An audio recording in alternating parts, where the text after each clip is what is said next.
Well, good afternoon. My name is Steve Hogan. I'm Mayor of the City of Aurora. I appreciate you showing up on fairly short notice. Behind me, I have several people representing city government, city advisory groups. Council member Bob Roth is here. City manager Skip Noe, of course, Chief Metz. Aurora has a long history of condemning bigotry, intolerance, hate crimes, and injustice. We not only condemn those things, we take action against them. Unfortunately, we're saddened to learn that one of those crimes has occurred recently. It's in the form of racially motivated graffiti, and it's in southeast Aurora. The crime is being actively investigated, and the perpetrator will be prosecuted to the fullest extent of the law. Hateful graffiti and other crimes have no place in our city. Absolutely no place in our city. They do not represent Aurora. Let me be clear. We will not allow anyone to be victimized based upon the way they look or what they believe. Hate crimes in all forms are absolutely unacceptable in Aurora. I speak for the entire Aurora City Council in saying we condemn anyone or any group that engages in hate. At a time when the public is wondering about who we are in Aurora and what we are in Aurora, and at a time when we're talking about an event such as has occurred, I think we also need to recognize those in Aurora on a regular basis who help to make this city the best city in Colorado. The key community response team, members of our city staff, and others who are represented by those who are here with me today.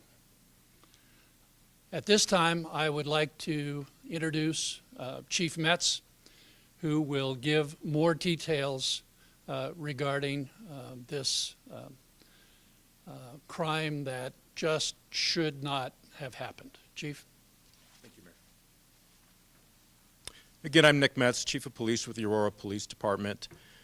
I've been here almost 2 years now, and one of the things that I found with this city is that it's an incredibly diverse city. It's a very inclusive city. And I think for a lot of us, that's what really strikes a chord with us when we look at these biased types of acts that have occurred. Some people may look at what has occurred as just being simple graffiti, and that what's the real big deal? Nobody got physically hurt over it.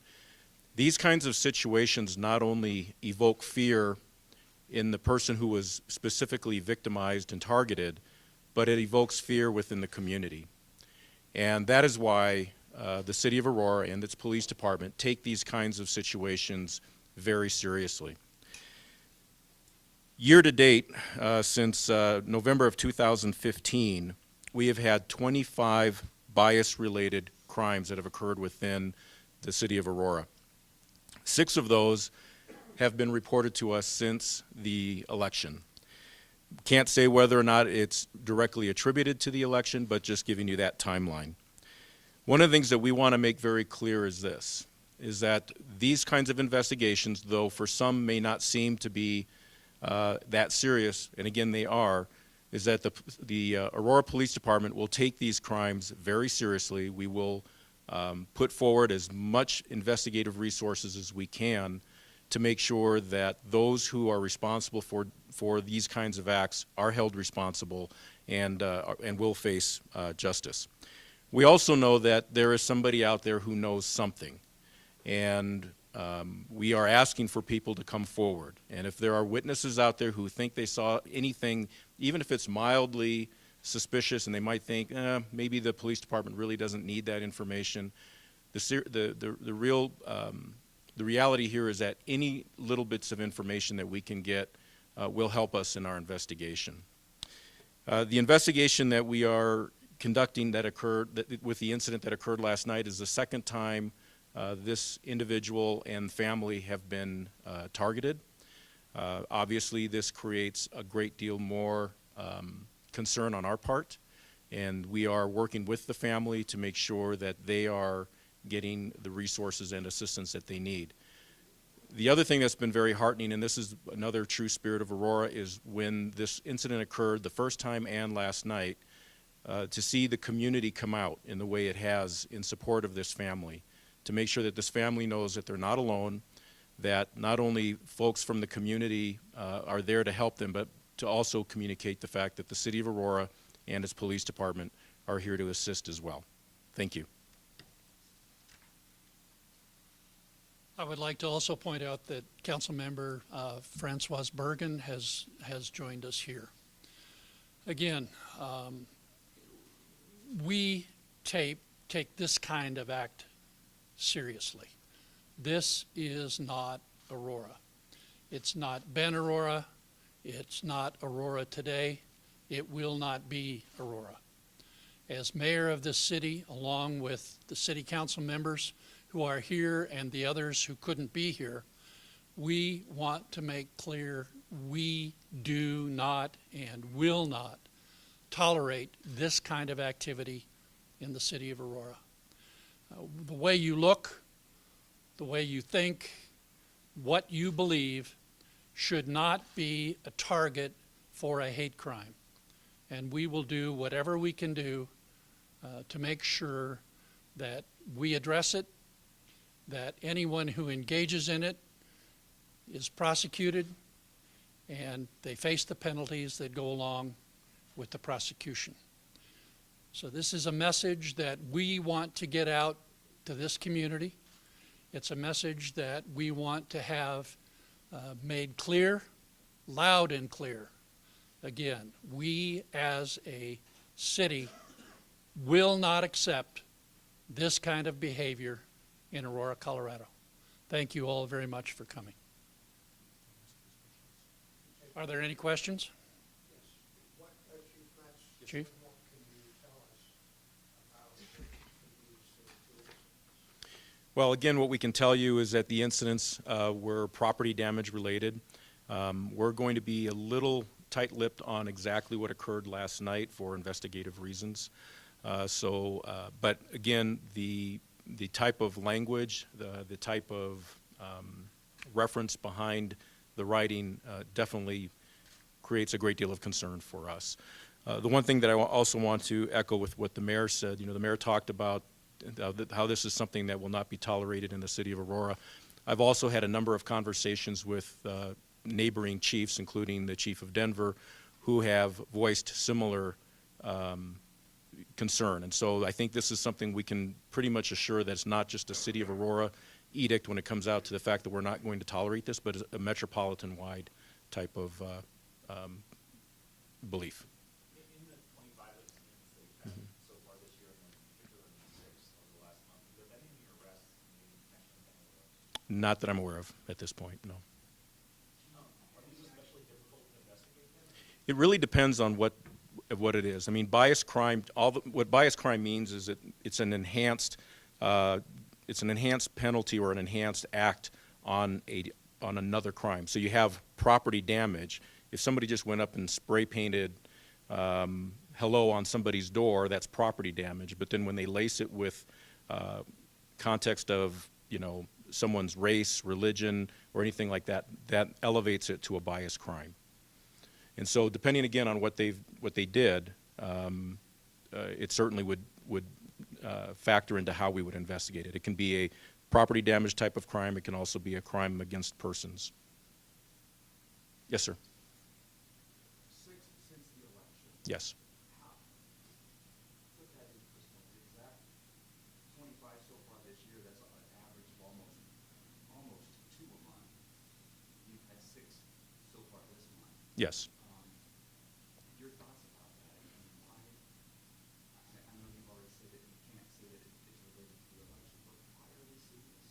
Well, I think we can all agree that, this year has been a very contentious year in politics, despite whatever side of the party you're on. And I think our communities around the country have seen a bit of division, and I think that has spilled into what has happened in the community. We do know that there have been other incidents that have not been reported to us, and so I think that's really important to make sure that the folks in our community know that if something happens, do not keep that to yourself. Please make sure you contact 911 right away. That is this. We consider these high priority investigations, and we're going to get there as quickly as we can. Are you confident that you will find the people responsible, especially for the incident that happened last time? We're going to be doing everything we humanly can. And do you think it's the same person that did it, that victimized that family the time before? I don't know. I can't say at this point. Just to be clear, is Sure. this the second time, does this follow the incident we reported on just recently? Correct. Any other questions? All right. Oh.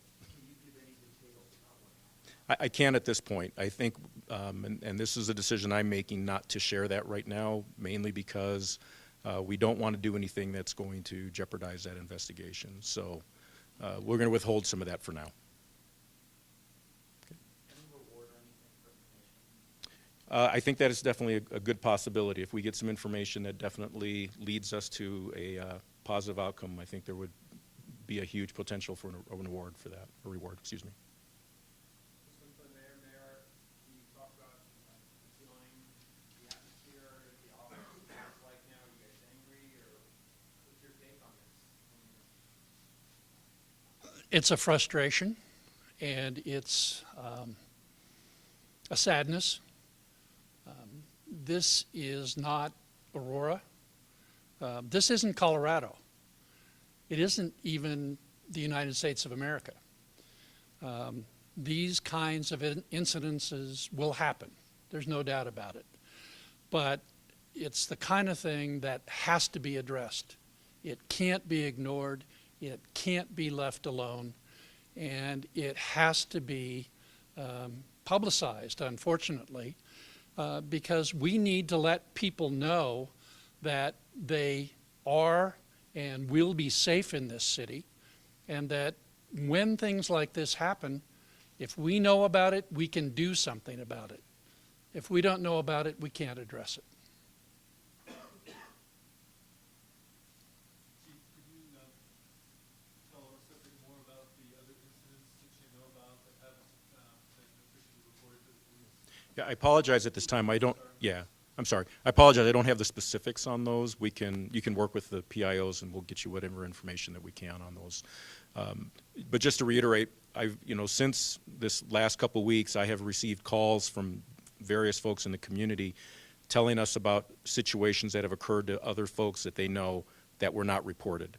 So, it does not, these numbers do not give us a real accurate account of what may be happening. So again, it's vitally important that people let us know, contact us right away.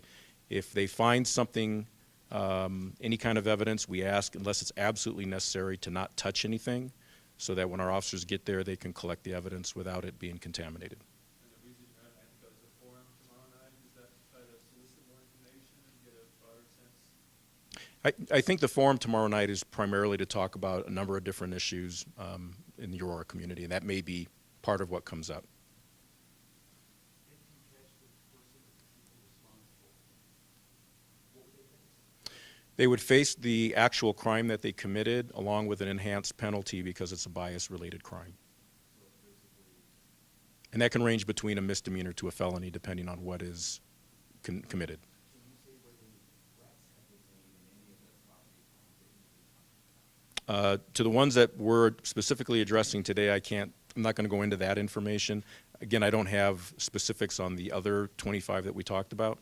So again, I'll direct you to our PIOs, and maybe they can help you with that. Okay?